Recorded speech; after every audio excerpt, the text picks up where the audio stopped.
નમસ્કાર મિત્રો. આજના વિડીયોનું પર્પસ છે એક બુકનું ચેપ્ટર નંબર 2 છે હ્યુમનિઝમ એટલે કે માનવતાવાદ. એની અંદર એક નૈતિકતાની વાત કરવામાં આવી છે, ઇથિક્સની, કે પેલાનો માણસ એ નૈતિકતા નક્કી કરવા માટે બહાર જવાબો શોધતો. એની એક સ્ટોરી આપેલી છે કે એક સ્ત્રી હોય છે, એ પાડોશીના મોહમાં આવી તેની સાથે શરીર સંબંધ બાંધે છે અને ત્યારબાદ એ કપડાં છે એ સરખી કરતી, હાસ્ય છુપાવતી, ઝડપથી બહાર નીકળે છે, કોઈ જોઈ ન જાય. ચાલતા એના મનમાં છે એ વિચારોનું ધમાસાણ ચાલે છે કે મેં આજે કર્યું છે એ યોગ્ય છે કે નહીં, શુભ છે કે અશુભ છે, શું મારે આવું બીજી વાર કરવું જોઈએ કે ન કરવું જોઈએ.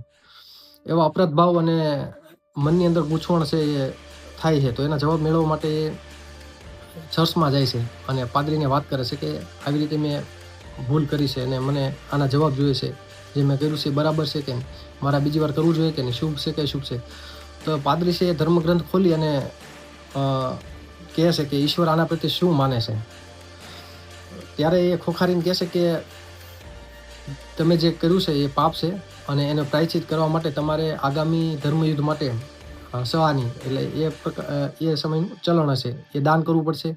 કેન્ટબરીની કબર છે અહીંયા તમારે પરિભ્રમણા કરી અને ફૂલ ચડાવવા પડશે અને 6 મહિના માંસનો ત્યાગ કરવો પડશે. આવી રીતે 6 મહિના સુધી એને પીડા આપતા પ્રતિબંધો લગાવી દે છે. તો કહેવાની જરૂર નથી, લેખક કહેશે કે આ સ્ત્રી આ કૃત્ય દોહરાવશે કે નહીં દોહરાવે. તો નૈતિકતા પહેલાં કોણ નક્કી કરતું? પાદરી છે, પંડિત છે, મૌલવી છે.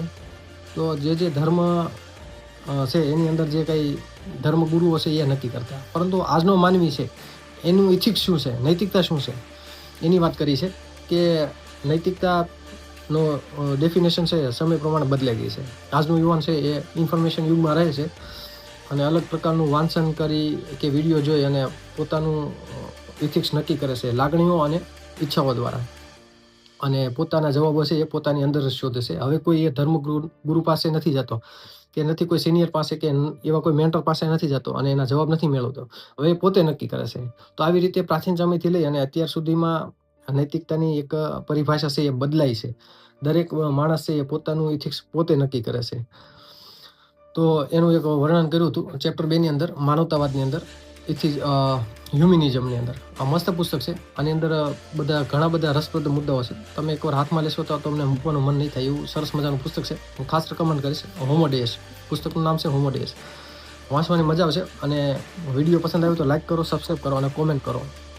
હવે મળશું આપણે નેક્સ્ટ વિડીયોમાં. અને છેલ્લે જો કાંઈ સમજાણું ન હોય આ વિડીયોમાં, તો મારો કહેવાનો મતલબ એવો જ હતો કે નૈતિકતા એટલે શું, કે જે પોતે માણસ કેવું માને છે, શુભ છે અશુભ છે, કે મારે કરવું જોઈએ કે ન કરવું જોઈએ, કે અપરાધ ભાવ છે વગેરેના જવાબો છે બહાર મેળવતો. પરંતુ આજનો મનુષ્ય છે એ ઇન્ફોર્મેશન યુગમાં રહે છે અને અલગ પ્રકારનું વાંચન વિડીયો દ્વારા એ પોતાનું જ્ઞાન લઈ અને પોતે નક્કી કરે છે કે શું સારું છે, શું ખરાબ છે, અને તેના ઊંડાઈ સુધી પહોંચી શકે છે. તો આવી રીતે નૈતિકતા છે એ કઈ રીતે પરિવર્તન પામી છે.